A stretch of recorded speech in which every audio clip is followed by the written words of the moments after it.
పాక్ కి మధ్య మరోసారి యుద్ధం జరగబోతోందా? ఇవాళ రాత్రికి మరోసారి పాకిస్తాన్ పైన భారత్ పంజాబ్ విసరబోతోందా?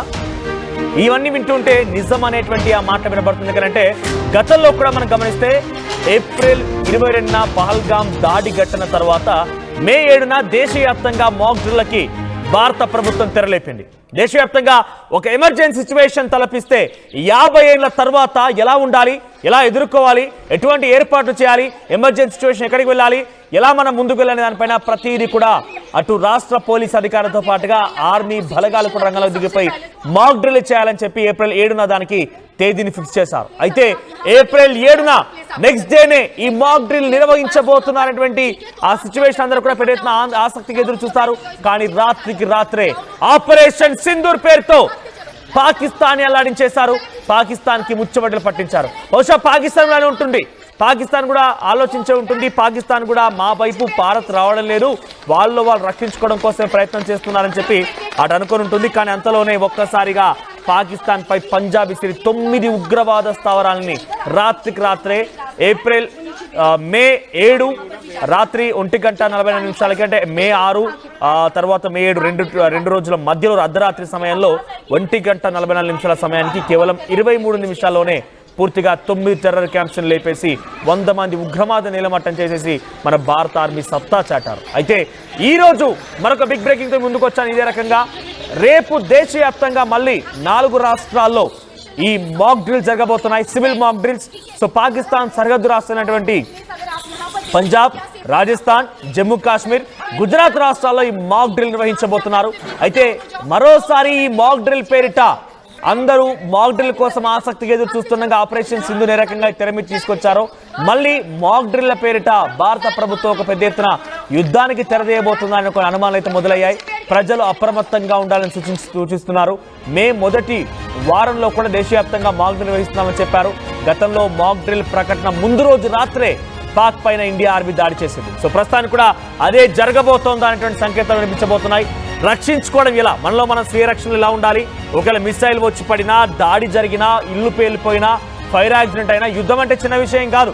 ఎప్పుడు ఏ వైపు నుంచి ఎటువంటి ఒక అలజడి జరుగుతుందో, ఎటువైపు నుంచి ఒక ఆపద పొంచి వస్తుందని మనం ముందుగా గమనించలేం. కాబట్టి దాని నుంచి మనం బయటపడడం ఎలా అనే విషయం పైన పెద్ద ఎత్తున మన భారత ప్రభుత్వం, కేంద్ర హోంశాఖ, కేంద్ర రక్షణ శాఖలు నిర్ణయం తీసుకునే మేరకి మే 7న మాక్ డ్రిల్ నిర్వహించాలని నిర్ణయం తీసుకున్నారు.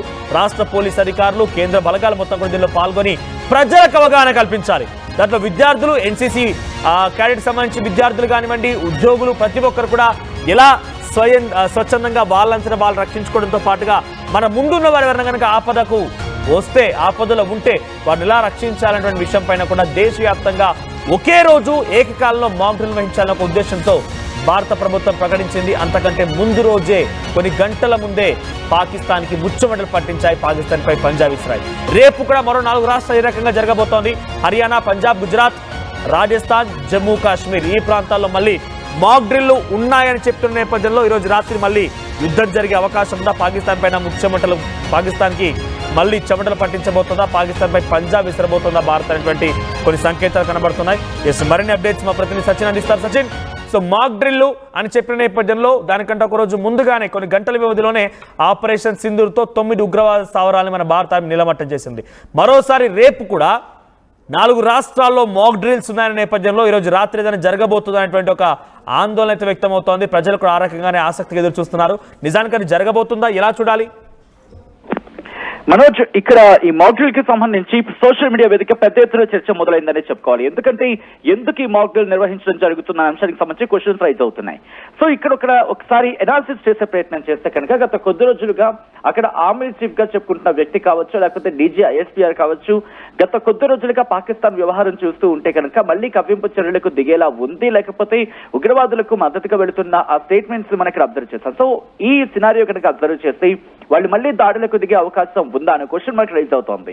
కాబట్టి ఏ క్షణాన్నైనా, ఎందుకంటే పాకిస్తాన్ విషయంలో చాలా సందర్భాలు చూసాం, వాళ్ళు కవ్వింపు చర్యలకు దిగుతూ ఉంటారు, మరి ముఖ్యంగా ఉల్లంఘనకు పాల్పడుతూ ఉంటారు. ఇప్పటికే సీజ్ఫైర్ వైలేషన్ కి సంబంధించి గతంలో మనం చూసాం సందర్భాలు. ఇప్పుడు అది కూడా ఇంకొకసారి మళ్ళీ సీజ్ఫైర్ వైలేషన్ కి పాకిస్తాన్ పాల్పడితే కనుక వెంటనే ఎదుర్కోవాల్సి ఉంటుంది. దాంతోపాటు గతంతో కంపేర్ చేసుకున్నప్పుడు ఇప్పుడు టర్కీ కావచ్చు లేకపోతే చైనా ఇలా కొన్ని దేశాల మద్దతుగా నిలుస్తున్నా అన్న విషయం బాహాటంగానే బయటకు వచ్చింది. కాబట్టి ఏ క్షణాన్నైనా డీజీఐఎస్పీఆర్ వ్యాఖ్యల తర్వాత దాంతోపాటు నిన్న పాకిస్తాన్ ప్రధాని షహబాజ్ షరీఫ్ చేసిన స్టేట్మెంట్స్ కావచ్చు, మీరు యుద్ధం కోరుకుంటే యుద్ధమే, లేకపోతే మాకు అంటూ ఒక 2-3 ప్రిఫరెన్సెస్ కింద మాట్లాడుకొచ్చాడు. దాంట్లో వెరీ ఫస్ట్ గా మాట్లాడుకోవాలంటే వాటర్ గురించి, ఇండస్ వాటర్ ట్రీటీ గురించి మాట్లాడాలి.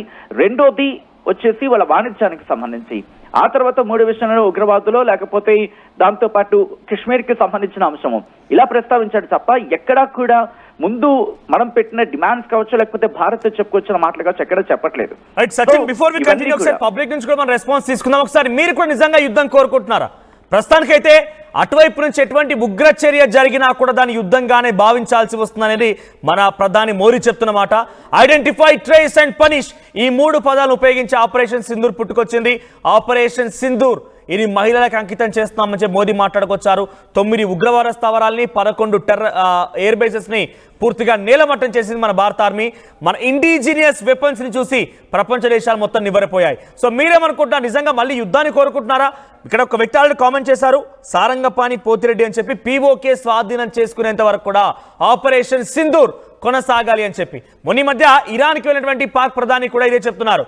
పీఓకే విషయంలో మేము భారత్తో చర్చలు జరుపుతాం, టాక్స్ నిర్వహిస్తాం, ఆ టాక్ తర్వాత అవసరమైతే కశ్మీర్ని వాళ్ళకి అప్పగిస్తామనేటువంటి వ్యాఖ్యలు కూడా చేసుకొచ్చారు. అంటే అదంతా కూడా భయంతో కూడినటువంటి ఒక వ్యాఖ్యగానే మనం చూడాలి. ఎందుకంటే పాకిస్తాన్ ముచ్చమటలు పట్టించి పాకిస్తాన్ కీలకమైన స్థావరాలను నేలమట్టం చేసినాం కాబట్టి. ఎస్ సచిన్, నిజంగా పబ్లిక్ ఏం కోరుకుంటున్నారో మనం అడిగా. Before that will continue again. So ఇక్కడ mock drill it's continuous process. 50 ఏళ్ల తర్వాత మొన్న మాక్ డ్రిల్ వహించేందుకు భారత ప్రభుత్వం సిద్ధమైంది. యుద్ధం జరగబోతోంది కాబట్టి ఎటువంటి ఎమర్జెన్సీ సిచ్యువేషన్ వచ్చినా, ఎవరు ఏ రకంగా ఇబ్బంది పడినా కూడా ఎలా దాని నుంచి బయటపడాలనే ఒక ఉద్దేశంతోనే ప్రజలకు నేర్పించేటువంటి ఉద్దేశమే ఈ మాక్ డ్రిల్స్. సో ఇప్పుడు కేవలం 4 రాష్ట్రాలను ఎంచుకున్నారు. 4 రాష్ట్రాల్లోనే అక్కడ కీలకంగా తీసుకున్నారంటే ఈ 4 రాష్ట్రాల్లో యుద్ధం జరిగే అవకాశం ఉంది. 4 రాష్ట్రాలే పాకిస్తాన్ టార్గెట్ కాబోతున్న ఉద్దేశంతో ఉన్నారా? అంటే కేవలం 4 రాష్ట్రాలని చూస్ చేసుకోవడం వెనక ఆంతర్యం ఏంటి? గతంలో కూడా వీళ్ళు టార్గెట్ చేసింది బోర్డర్ ఏరియాస్ కింద చెప్పుకోవాలి మనం మనొచ్చు. ఎందుకంటే గుజరాత్ కావచ్చు, రాజస్థాన్ కావచ్చు, దాంతోపాటు పంజాబ్ తో పాటు ఇటు గుజరాత్, రాజస్థాన్, పంజాబ్ నుంచి జమ్మూ కాశ్మీర్, ఈ 4 ప్రాంతాలను వాళ్ళు టార్గెట్ చేసుకున్న సందర్భం ఉంది. ఒక్కొక్క సందర్భంలో ఒక్కొక్క ఏరియాను ఎంచుకుని వాళ్ళు టార్గెట్ చేశారు. సో ఇప్పుడు కూడా అదే సినారియో రిపీట్ అవుతుందా అనే క్వశ్చన్ మార్క్ రైజ్ అవుతోంది. ఎందుకు మాక్ డ్రిల్ నిర్వహిస్తోంది భారత్ ఇప్పుడు అనేది ఇంట్రెస్టింగ్ క్వశ్చనే. మే 29న ఎందుకు? ఇక్కడ ఇంటెలిజెన్స్ కి సంబంధించిన ఇన్ఫర్మేషన్ అందిందా అనేది ప్రధానమైన క్వశ్చన్ రైజ్ అవుతోంది. వాళ్ళు గత కొద్ది రోజులుగా చేపడుతున్న ఆ డిస్కషన్స్ కావచ్చు, అంటే వాళ్ళ పరిధిలో ఇటు వివిధ దేశాలతో వాళ్ళు డిస్కషన్ చేస్తున్నారు, చర్చలు జరుగుతున్నాయి. ఈ సినారియో జరుగుతున్న తరుణంలో ఇప్పుడు పాకిస్తాన్ ఎందుకు కవ్వింపు చర్యలకు దిగబోతోంది అనే క్వశ్చన్ కూడా రైజ్ అవుతోంది. ఇక్కడ ప్రధానంగా క్లియర్ కట్ వాళ్ళు బాహాటంగానే ఒప్పుకున్నట్టయింది. ఉగ్రవాదంతో మేము చేతులు కలుపుతున్నాము అనే అర్థం వచ్చేలా వాళ్ళు మాట్లాడుతున్న స్టేట్మెంట్స్ ఉన్నాయని అర్థం చేసుకోవచ్చు. సో ఇక్కడ ఆ ముసుగు కూడా తొలగించేసి నేరుగా డైరెక్ట్ గా అటాక్ కి దిగితే వెంటనే సంభాళించుకొని అటాక్ కి దిగడం కాస్త కష్టతరం కావచ్చు. కాబట్టి ఎప్పటికప్పుడు పాకిస్తాన్ ఇది ఒక హెచ్చరిక కూడా అవుతుంది.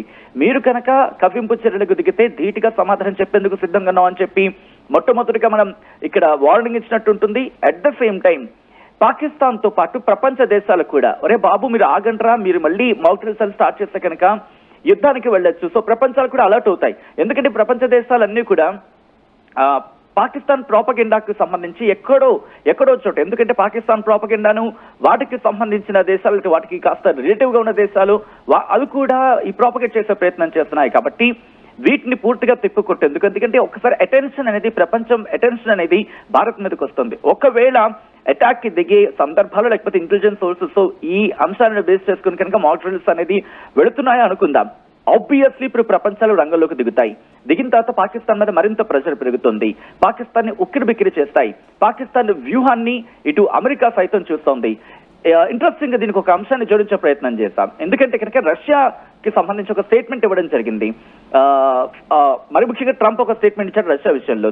దీనికి ఎందుకంటే World War III అనే అంశాన్ని రష్యాకి సంబంధించిన మాజీ ప్రధాని ప్రస్తావించారు. యు ప్లేయింగ్ విత్ ఫైర్ అంటూ డొనాల్డ్ ట్రంప్ రష్యా పుతిన్ అంటే కనుక ఆ ప్రమాదం, ఆ డేంజర్ నిజంగా అనే డేంజర్ అనేది World War III కి తలెత్తే అవకాశం ఉందంటూ కూడా రష్యా మాజీ ప్రధాని చెప్పుకొచ్చిన పరిస్థితి. సో వీటిని డాట్స్ ని కనెక్ట్ చేసే ప్రయత్నం చేస్తూ ఉంటే కనుక అంటే భారత్ మాక్ డ్రిల్స్ కావచ్చు, రష్యాకి సంబంధించి ట్రంప్ చేసిన స్టేట్మెంట్స్ కావచ్చు, చూస్తూ ఉంటే ఎక్కడో కనెక్ట్ అవుతుంది. సచిన్, ఒకటి ఫైనల్ గా నిజంగా ఇప్పుడు మాక్ డ్రిల్ అనేది ఆ 4 రాష్ట్రాల్లో జరుగుతోంది అని అంటే మరోసారి భారత్ యుద్ధానికి సిద్ధం, భారత్ మరోసారి యుద్ధం చేపట్టబోతున్న సంకేతాలు ఏమైనా కనబడుతున్నాయా? నిర్మోహమాటంగానే చెప్పుకోవాలి. సంకేతాలకు సంబంధించి ఎప్పుడు మనం డైరెక్ట్ గా ఇవ్వలేదు. ఎప్పుడు మనం మాక్ డ్రిల్స్ కావచ్చు, లేకపోతే డ్రిల్స్ కావచ్చు, ఇవి అక్కడ ప్రారంభం అవుతాయంటే సర్టైన్లీ ఒక ఇండికేషన్స్ మనం పంపిస్తున్నట్టే. ఎందుకంటే బంగ్లాదేశ్ గురించి కూడా మనం మాట్లాడుకోవాలి. బంగ్లాదేశ్ కి సంబంధించి కూడా ఎటువంటి స్టేట్మెంట్స్ వస్తున్నాయో చూసాం. సో ఇప్పుడు పాకిస్తాన్ ఇంకా తన పాలన వేగంగా కలిపే ప్రయత్నం చేస్తే కనుక ఇది ధీటుగా సమాధానం ఇస్తాం అనే అంశానికి సంబంధించి. కాబట్టి 4 అంటే గుజరాత్ నుంచి మొదలుపెట్టి రాజస్థాన్, పంజాబ్, జమ్మూ అండ్ కాశ్మీర్, సో ఈ ప్రాంతాల్లో ప్రస్తుతం మాక్ డ్రిల్స్ కి సంబంధించి 29వ తారీఖున జరగబోతున్నాయంటే రిమెంబర్ ఇక్కడ కూడా చాలా తక్కువ ఉందనే చెప్పుకోవాలి. ఈ తక్కువ టైంలో ఎందుకు డెసిషన్ తీసుకున్నాయి అనేది ఇంట్రెస్టింగ్ గా మారబోతోంది. రేపు మాక్ డ్రిల్స్ అయిన తర్వాత బహుశా దీనికి సంబంధించి క్లారిటీ వచ్చే అవకాశం ఉంటుంది. ఎందుకంటే కొన్ని డిఫెన్స్ మనం మాట్లాడుకున్నారు, డిఫెన్స్ కి సంబంధించి అన్ని విషయాలు బయటకు వచ్చే అవకాశం ఉండవు. కాబట్టి ఇప్పుడు ఎందుకు తీసుకుంటుంది నిర్ణయం అనేది బహుశా గవర్నమెంట్ కూడా అఫీషియల్ స్టేట్మెంట్ లేకపోతే ఆ కారణాలకు సంబంధించి చెప్పే అవకాశం ఉంది అనుకో. ఎందుకంటే లేకపోతే ప్రజలు కాస్త భయాందోళన వ్యక్తమయ్యే అవకాశం ఉంటుంది. కాబట్టి మనం రోహిత్ సచిన్, సో మొత్తం మీద రేపు మళ్ళీ దేశవ్యాప్తంగా 4 రాష్ట్రాల్లో, సో దేశవ్యాప్తంగా గతంలో మే 7న మాక్ డ్రిల్ కి పిలుపునిచ్చినటువంటి కేంద్ర ప్రభుత్వం రాత్రి అంటే కొన్ని గంటల ముందే పాకిస్తాన్కి ముచ్చమటలు పట్టించొచ్చింది. పాకిస్తాన్ 9 ఉగ్రవాద స్థావరాలని నేలమట్టం చేసింది. ఇప్పుడు మరోసారి 4 రాష్ట్రాలు పంజాబ్, గుజరాత్, హర్యానా, రాజస్థాన్ అండ్ జమ్మూ కాశ్మీర్ 5 రాష్ట్రాల్లో చాలా కీలకంగా అక్కడ మాక్ డ్రిల్స్ నిర్వహించబోతున్నారు. సో మాక్ డ్రిల్స్ నిర్వహించి అక్కడ ప్రజల్ని రేపటి రోజున భవిష్యత్తు ఎమర్జెన్సీ సిచ్యువేషన్ ఉన్న యుద్ధం జరిగినా ఏ రకమైనటువంటి ఇబ్బంది తలెత్తినా కూడా దాని నుంచి ఎదుర్కోవడం కోసం ప్రజల్ని మోటివేట్ చేయడం, ప్రజల్ని ఎడ్యుకేట్ చేయడం దీని ముఖ్య ఉద్దేశం. సో మరోసారి మాక్ డ్రిల్ అంటూ భారతదేశం ముందుకు వస్తుంది, భారత ప్రభుత్వం చెప్తోంది. కాబట్టి ఆ గతంలో మాదిరిగా ఇప్పుడు కూడా ఏదైనా మాక్ డ్రిల్ అని చెప్పి దీన్ని ప్రజలు మొత్తం ఇటువైపుగా దారి మళ్లించి పాకిస్తాన్కి చుక్కలు చూపించి వస్తున్న రకంగా అనుమానాలు కూడా కలుగుతుంది. దాని విషయంలో పెద్ద ఎత్తున చర్చ కూడా కొనసాగుతోంది. ఏదేమైనా దేశవ్యాప్తంగా మరోసారి మాక్ డ్రిల్ అనే వార్త అందరిలో కూడా ఆసక్తి రేపుతోంది. మరి ముఖ్యంగా 5 రాష్ట్రాల్లో ఇప్పుడు మాత్రం ఏదైతే 5 రాష్ట్రాలని కాన్ఫిడెంట్ గా తీసుకున్నారో 5 రాష్ట్రాల్లో మాత్రం మాక్ డ్రిల్స్ అయితే కొంత ఆందోళన, ఆసక్తిని రేపుతున్న పరిస్థితి కనబడుతోంది. సో రేపటి రోజున భవిష్యత్తులో ఎటువంటి కార్యక్రమం జరిగినా, కార్యాచరణకి పాకిస్తాన్ తెరలేపినా కూడా ఎదుర్కోవడానికి సిద్ధంగా ఉండాలని చెప్పి ప్రజలకి మోటివేట్ చేయబోతున్నారు. మరి ముఖ్యంగా ఈ 5 రాష్ట్రాలని చూస్ చేసుకోవడంలో కారణం ఒకటి ఏంటంటే ఇటీవల కాలంలో ఆపరేషన్ సింధూర్ తర్వాత ఈ 5 రాష్ట్రాలు ద మోస్ట్ ఎఫెక్టెడ్ ఏరియాస్ గా ఉన్నాయి ఎప్పుడైతే పాకిస్తాన్ దాడి చేసిందో. సో అక్కడి ప్రజలైతే ఆ మోస్ట్ ఎఫెక్టెడ్ గా ఉన్నారు. కాబట్టి వారికి కొంత వీరి నుంచి ఆ పాకిస్తాన్ ఎదుర్కోవడం కోసం కానివ్వండి, పాకిస్తాన్ నుంచి రక్షించుకోవడం కోసం కానివ్వండి, మన వైపు నుంచి ఎటువంటి దాడి ఉన్నా కూడా దానికి సహకరించడం అన్ని విషయాల్లో కూడా వారికి ఎడ్యుకేట్ చేయబోతున్నారు. ఒకసారి గతంలో మాక్ డ్రిల్ సందర్భంలో ఎటువంటి సినారీ నెలకొందో ఒకసారి దృశ్యాలను చూద్దాం.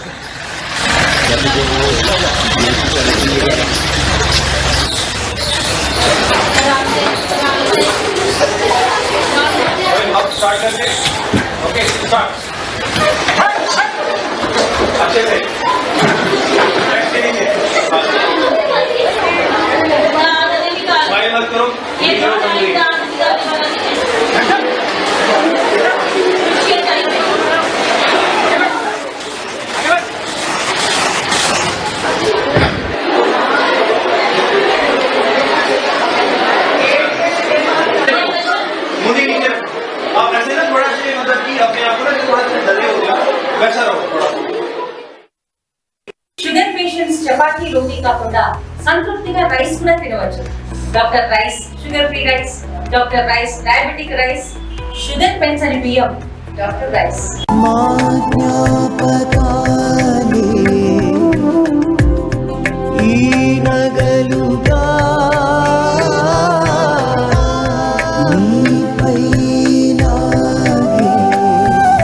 అమ్మాయి గౌరవాన్ని అమ్మలా కాపాడుతుంది. Gokulam signature jewels.